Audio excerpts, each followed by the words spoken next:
ഓം ഹരിശ്രീ ഗണപതയേ നമഃ. ആദ്യമായി എൻ്റെ ഈ ചാനലിലേക്ക് എല്ലാവർക്കും സുസ്വാഗതം. എല്ലാ സജ്ജനങ്ങളും കർക്കിടക മാസത്തെ വരവേൽക്കാൻ കാത്തിരിക്കുകയാണല്ലോ. മിഥുനമാസം 32-ാം തീയതി ബുധനാഴ്ച ഉദിച്ച് 28 നാഴിക 15 വിനാഴിക ആകുമ്പോൾ, അതായത് വൈകുന്നേരം ഏകദേശം 5 മണി കഴിഞ്ഞ് 32 മിനിറ്റിന് ഉത്രട്ടാതി നക്ഷത്രത്തിലാണ് മിഥുനക്കൂറിൽ കർക്കിടക സംക്രമം. എല്ലാവർക്കും അറിയാം കർക്കിടകത്തെ വരവേൽക്കാൻ ആടി അറുതിക്ക് എന്തൊക്കെയാണ് ചെയ്യേണ്ടതെന്ന്. ഈ കർക്കിടക സംക്രമത്തിനെ വരവേൽക്കാനായി, പുണ്യമാസമായ കർക്കിടക മാസത്തെ എതിരേൽക്കാനായി നാം വീടും പരിസരവും എല്ലാം ശുചിയാക്കി, തീർത്ഥം തളിച്ച് ശുദ്ധിയാക്കി. നേരത്തെ മുൻകാലങ്ങളിലാണെങ്കിൽ ചാണകവെള്ളം തളിച്ച് ശുദ്ധിയാക്കുമായിരുന്നു. ഇപ്പോൾ ചാണകം നമുക്കെല്ലാം അപ്രാപ്യമായ വസ്തുവായി മാറിക്കഴിഞ്ഞിരിക്കുന്നു. അതുകൊണ്ട് നമ്മളെല്ലാം ക്ഷേത്രങ്ങളിൽ നിന്ന് തീർത്ഥം വാങ്ങിച്ചുകൊണ്ട് വന്ന് തളിച്ച് ശുദ്ധമാക്കും. എല്ലാവരും മറ്റുള്ള ചാനലുകളിലൊക്കെ വായിച്ച് കേട്ട് എന്താണ് ചെയ്യേണ്ടതെന്നൊക്കെ അറിഞ്ഞു വെച്ചിട്ടുണ്ടാകും. എന്നിരുന്നാലും ഞാൻ സംക്ഷിപ്തമായി ഒന്നുകൂടെ പറയുകയാണ്. ജൂലൈ മാസം 17-ാം തീയതിയാണ് കർക്കിടക മാസം 1-ാം തീയതിയായിട്ട് വരുന്നത്. കർക്കിടക സംക്രമം ബുധനാഴ്ച വൈകുന്നേരം 5:32 പറഞ്ഞുവല്ലോ. അതിനു മുമ്പ് തന്നെ നമ്മുടെ വീടിൻ്റെ അകവും പുറവും സാധിക്കുന്നിടത്തോളം 1 ഇഞ്ച് സ്ഥലം വിടാതെ വൃത്തിയാക്കിയതിന് ശേഷം തീർത്ഥം തളിച്ച് ശുദ്ധമാക്കാം. പണ്ടെല്ലാം ഇത് ചാണകവെള്ളം തളിച്ചായിരുന്നു ശുദ്ധമാക്കുന്നത്. ചാണകം ഇന്ന് നമുക്കെല്ലാം അപ്രാപ്യമായ വസ്തുവായി മാറിക്കഴിഞ്ഞു. അതുപോലെ തന്നെ ഈ ചടങ്ങുകളും ഏറെക്കുറെ വിസ്മൃതമായിക്കൊണ്ടിരിക്കുന്നത് കാണാവുന്നതാണ്. ഇനി പറമ്പുള്ളവരാണെങ്കിൽ പറമ്പുകളും വൃത്തിയാക്കാറുണ്ടായിരുന്നു പണ്ടെല്ലാം.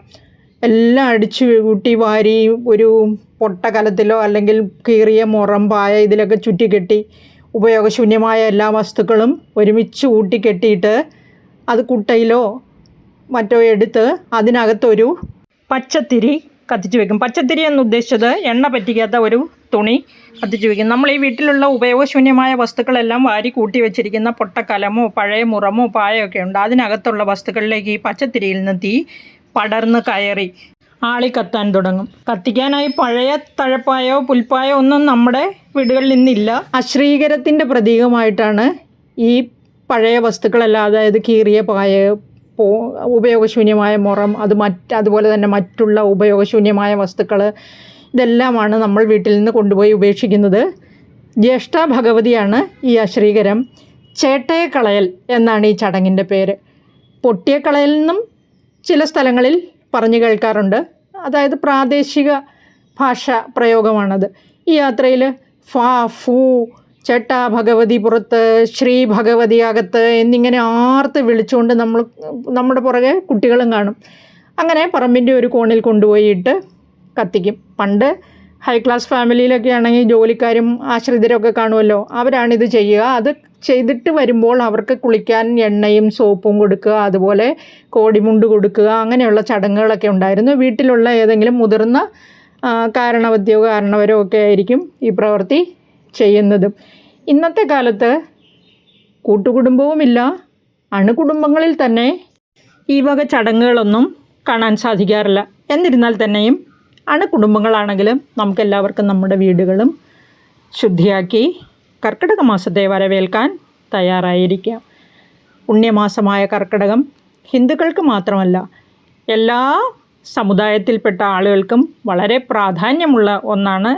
അത് എന്തുകൊണ്ടാണെന്ന് ഞാൻ പറയുന്നതാണ്. നമുക്കിപ്പോൾ ഹിന്ദുക്കൾ സാധാരണ ചെയ്യുന്ന ചടങ്ങുകൾ എന്തൊക്കെയാണെന്ന് പറയാം. കർക്കിടക മാസം മുഴുവൻ ചീബോതിക്ക് വയ്ക്കൽ എന്നൊരു ആചാരം കൂടിയുണ്ട്. ഇപ്പോൾ ബ്രാഹ്മ മുഹൂർത്തത്തിൽ എഴുന്നേറ്റ് കുളിച്ചു വന്നാൽ അഷ്ടമംഗല്യം വെക്കുന്നവരുണ്ട്. അഷ്ടമംഗല്യത്തിനടുത്ത ഒരു നിലവിളക്ക് കിഴക്കോട്ട് തിരിയിട്ട് കത്തിച്ച് വെക്കുന്നതാണ് ശ്രീ ഭഗവതിക്ക് വയ്ക്കലിൻ്റെ ചടങ്ങ്.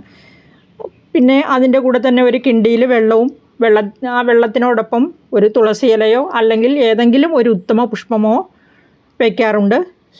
ലക്ഷ്മി ഭഗവതി കടന്നു വരുമ്പോൾ ആ പൂവിൽ ജലമെടുത്ത് കാൽ കഴുകാനാണെന്നാണ് പറയപ്പെടുന്നത്.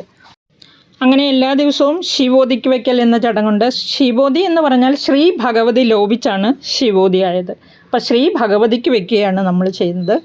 അതിൻ്റെ കൂടെ തന്നെ നമ്മൾ പുരാണ പാരായണവും നടത്തുന്നു.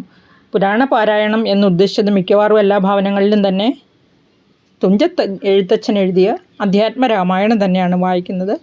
അതില്ലെങ്കിൽ ഏതെങ്കിലും പുരാണ പാരായണത്തിനായി ഉതകുന്ന ഏതെങ്കിലും ബുക്ക് വായിച്ചാലും മതി. മിക്കവാറും എല്ലാ ഭവനങ്ങളിലും തന്നെ ഒരു രാമായണം ഇരിക്കുന്ന പതിവുണ്ട്.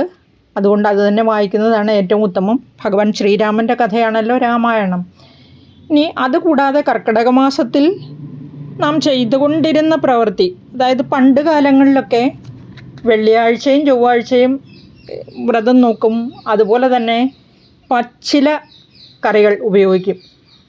വർഷം മുഴുവനും കഴിക്കുന്നവരുണ്ട്. അതായത് ചില ദിവസങ്ങൾ വെള്ളിയാഴ്ച ദിവസവും ചൊവ്വാഴ്ച ദിവസവും ഇലക്കറികൾ മാത്രം കഴിക്കുന്നത്. ചേമ്പില, താള്, തകര, കുമ്പളം, മത്ത, വെള്ളരി, ആനക്കൊടിത്തൂവ, ചീര, ചേന, ചേമ്പ് ഇവയൊക്കെ കഴിക്കുന്നവരുണ്ടായിരുന്നു. മുരിങ്ങയില എന്നും കഴിക്കും. പക്ഷേ കർക്കിടക മാസത്തിൽ മുരിങ്ങയില കഴിച്ചാൽ അതിന് കട്ടുണ്ടെന്ന് പറയും. ഈ കട്ട് എന്താണെന്ന് എനിക്കും അറിയില്ല കേട്ടോ.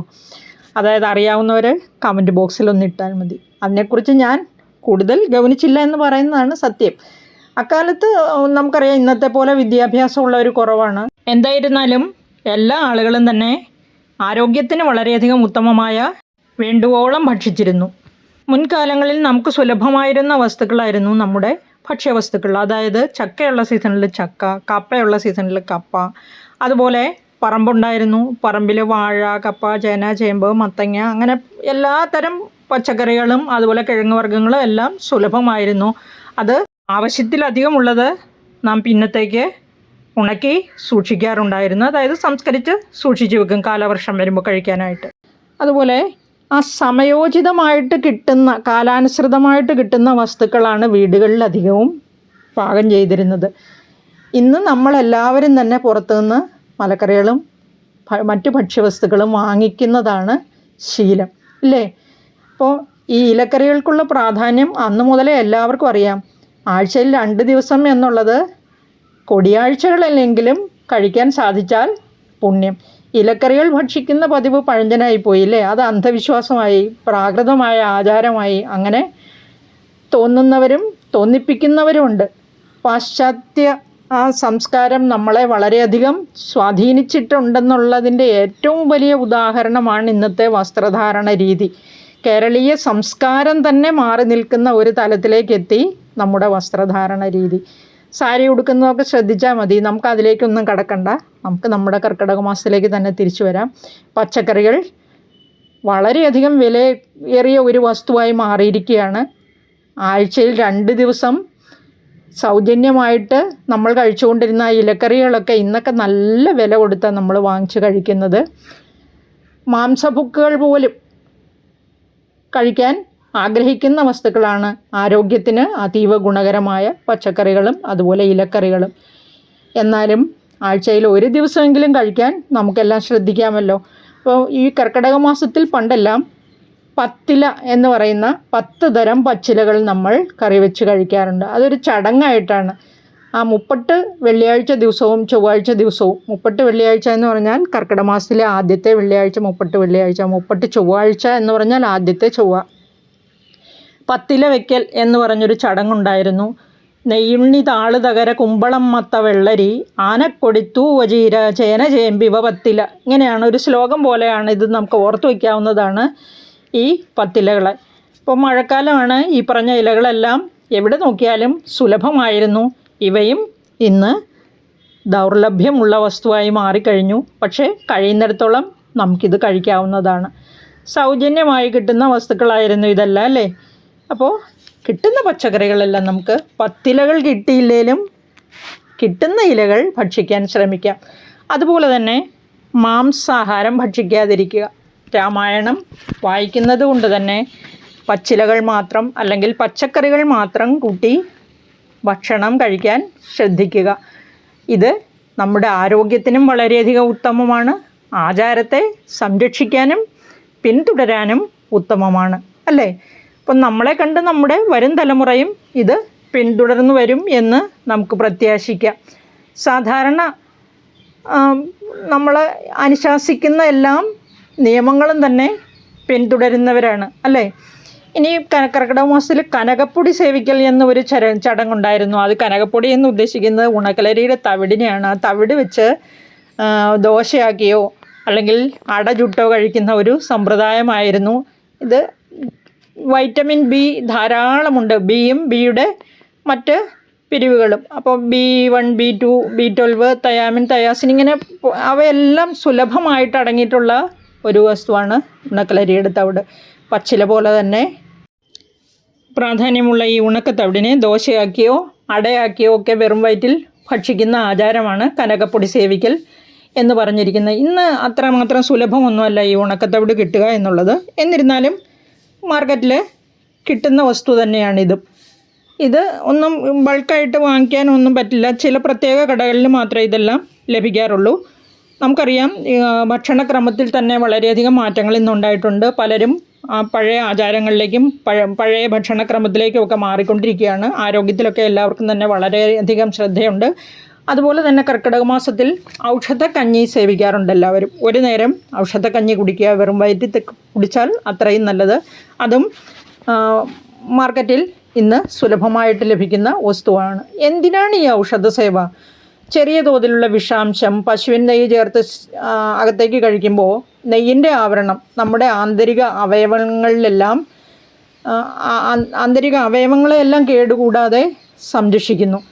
ഈ ഔഷധക്കൂട്ടിൽ ചെറിയ തോതിൽ വിഷാംശമുണ്ട്. ഈ വിഷാംശം രക്തത്തിൽ കലരുമ്പോൾ അതിൽ പ്രതിരോധ പ്രവർത്തനം ഊർജ്ജസ്വലമാവുകയാണ് ചെയ്യുന്നത്. അകത്ത് ചെല്ലുന്ന വിഷാംശം വളരെ ലഘുവായതുകൊണ്ടും ചെറിയ തോതിലുള്ള വിഷങ്ങളെ ഫലപ്രദമായി തന്നെ ചെറുക്കാൻ രക്തത്തിൽ ഉണ്ടായിത്തീരുന്ന ആ പ്രതിരോധാണു സമൂഹത്തിന് ഒട്ടും പ്രയാസമില്ലാത്തതുകൊണ്ടും ഈ വിഷപ്രയോഗം കൊണ്ട് ഒരു കേടും നമുക്ക് സംഭവിക്കുന്നില്ല. തന്നെയല്ല, നമ്മുടെ ശരീരത്തിൻ്റെ പ്രതിരോധ ശക്തി വർദ്ധിപ്പിക്കുകയും ചെയ്യും. നമുക്കറിയാം, പാമ്പ് കടിച്ചാൽ പ്രതിവിഷമാണ്, അതിന് പരിഹാരമായിട്ട് പ്രതിവിഷമാണ് ഇഞ്ചെക്റ്റ് ചെയ്യുന്നത്. അതുപോലെ തന്നെയാണ് ഇതും. അതുപോലെ ഒരു തരത്തിൽ പറഞ്ഞാൽ ഈ ഔഷധ സേവ കൊണ്ടുണ്ടായിത്തീരുന്ന പ്രതിരോധാണുക്കൾ ഒരു കൊല്ലത്തേക്ക് രക്തപ്രവാഹത്തിൽ ജീവിക്കുമെന്നുള്ളത് കൊണ്ടാണ് വർഷത്തിലൊരിക്കൽ കർക്കിടക മാസത്തിൽ നാം ഈ ഔഷധ സേവ നടത്തുന്നത്. പാമ്പ് കടിച്ചാൽ മാത്രമല്ല വിഷം നമ്മുടെ ശരീരത്തിൽ പ്രവേശിക്കുന്നത് തേനീച്ച, കടന്നൽ, അതുപോലെ വേട്ടാവളയൻ എന്ന് പറയുന്ന ഒരു ചെറിയ ജീവി തുടങ്ങിയ ചെറിയ വിഷജന്തുക്കളുടെ കടിയേറ്റുണ്ടാകുന്ന ദുരിതഫലം നിശ്ശേഷം ഒഴിവാക്കാൻ ഈ ഔഷധ സേവ നമുക്ക് ഉപകരിക്കുന്നു. ഈ കർക്കിടക മാസത്തിൽ ലഭ്യമായ വസ്തുക്കളെല്ലാം വാങ്ങിച്ച് ആവശ്യാനുസരണം എല്ലാവരും ഉപയോഗിക്കുമല്ലോ. നാം എല്ലാവരും ക്ഷേത്രത്തിൽ പോകുന്നവരാണല്ലോ. അപ്പോൾ എനിക്ക് തോന്നിയിട്ടുണ്ട്, ഈ ക്ഷേത്രങ്ങൾ കേന്ദ്രീകരിച്ച് ഈ പ്രകാരമുള്ള വസ്തുക്കളുടെ എല്ലാം വിപണനം സാധ്യമായിരുന്നുവെങ്കിൽ എന്ന്. കാരണം ഈ രാമായണ മാസത്തിൽ ക്ഷേത്രങ്ങൾ കേന്ദ്രീകരിച്ച് ഇവയുടെ വിപണനം നടന്നാൽ നമ്മളെപ്പോലെയുള്ളവർക്കെല്ലാം വളരെയധികം ഉപയോഗപ്രദമായിരിക്കും. അതുപോലെ തന്നെ അത് മാർക്കറ്റ് ചെയ്യുന്നവർക്കും ഒരു വരുമാന മാർഗമായിരിക്കുമല്ലോ. നിങ്ങൾക്കറിയാമായിരിക്കുമല്ലോ, ഈ വിദ്യാർത്ഥികളെ ഉദ്ദേശിച്ച് തയ്യാറാക്കുന്ന സാരസ്വത മന്ത്രജപം കൊണ്ട് സമ്പുഷ്ടമാക്കിയ നെയ്യ്, അത് കഴിക്കുന്നത് ബുദ്ധിവികാസത്തിന് വളരെ വിശേഷമാണ്. അതുപോലെ തന്നെ ഗർഭിണികളെ ഉദ്ദേശിച്ചുണ്ടാക്കുന്ന, അതായത് 3 വേദവും മുറ ജപിച്ചും പുരുഷ സൂക്തം 621 സംഖ്യ കഴിച്ചും തയ്യാറാക്കുന്ന ഔഷധം വളരെ വിശേഷമാണ്, വളരെ ഉത്തമമാണെന്ന് തന്നെ പറയാം. എല്ലാ ആചാരങ്ങളും അനുഷ്ഠാനങ്ങളും ആരോഗ്യരക്ഷയിൽ ഊന്നിക്കൊണ്ടാണ് സംവിധാനം ചെയ്തിട്ടുള്ളതെന്ന വസ്തുത നമ്മളാരും ചിന്തിക്കുന്നേ ഇല്ലെന്നുള്ളതാണ് പരമാർത്ഥം. നമുക്കും കർക്കിടക മാസത്തെ വരവേൽക്കാം, ആചാരങ്ങളെല്ലാം അനുഷ്ഠിക്കാം, അവയെ പിന്തുടരാം. പിന്നെ എനിക്ക് നിങ്ങളോട് പറയാനുള്ളത്, കഴിഞ്ഞ ജൂൺ മാസത്തിലാണ് ഞാൻ ഈ ചാനൽ തുടങ്ങുന്നത്. ജൂൺ 26-ാം തീയതിയാണ് ഫസ്റ്റ് വീഡിയോ അപ്ലോഡ് ചെയ്തത്. ജൂലൈയിൽ രാമായണ മാസം തുടങ്ങി. എനിക്ക് വലിയ ബുദ്ധിമുട്ടൊന്നും ഇല്ലാതെ തന്നെ നിറയെ വ്യൂവേഴ്സിനെയും അതുപോലെ തന്നെ വാച്ച് ടൈമൊക്കെ കിട്ടി. മോണിറ്റൈസ്ഡായി പെട്ടെന്ന് തന്നെ ആ കർക്കിടക മാസത്തിൽ തന്നെ, അതായത് 2 മാസത്തിനകത്ത് തന്നെ. പിന്നീട് അങ്ങോട്ട് വന്നപ്പോൾ വീഡിയോയുടെ ക്വാളിറ്റി കുറഞ്ഞിട്ടാണോ എന്തോ അറിയില്ല, വ്യൂവേഴ്സ് കുറഞ്ഞാണ് വന്നത്. പിന്നെ ഇനി ടെക്നിക്കൽ ഫോൾട്ട് വല്ലതും ആണോ എന്നും എനിക്കറിയില്ല. എനിക്ക് അത്രമാത്രം വലിയ പരിജ്ഞാനമൊന്നുമില്ല ടെക്നിക്കലി. ഇത്രയൊക്കെ ചെയ്യാനേ എനിക്ക് പറ്റുള്ളൂ. നിങ്ങളെന്നെ സപ്പോർട്ട് ചെയ്യുമെന്നുള്ള പ്രതീക്ഷയോടെ അടുത്ത വീഡിയോയ്ക്കായി കാത്തിരിക്കുക. ഈ പ്രാവശ്യം ഞാൻ ജൂലൈയിൽ രാമായണ കഥ അപ്ലോഡ് ചെയ്യുന്നുണ്ട്. എല്ലാവരും കേൾക്കാൻ ശ്രമിക്കുമല്ലോ. ഞാൻ നിങ്ങളുടെ എല്ലാം സഹകരണം പ്രതീക്ഷിച്ചുകൊണ്ട് നിർത്തുന്നു. അടുത്ത വീഡിയോയിലൂടെ വീണ്ടും സന്ധിക്കാം. എല്ലാവർക്കും നന്ദി, നമസ്കാരം. നിങ്ങളുടെ ഇന്നത്തെ ദിവസം സമാധാനവും സന്തോഷവും ഐശ്വര്യവും നിറഞ്ഞതായിരിക്കട്ടെ. ഭഗവാൻ അനുഗ്രഹിക്കട്ടെ എന്ന് പ്രാർത്ഥിക്കുന്നു.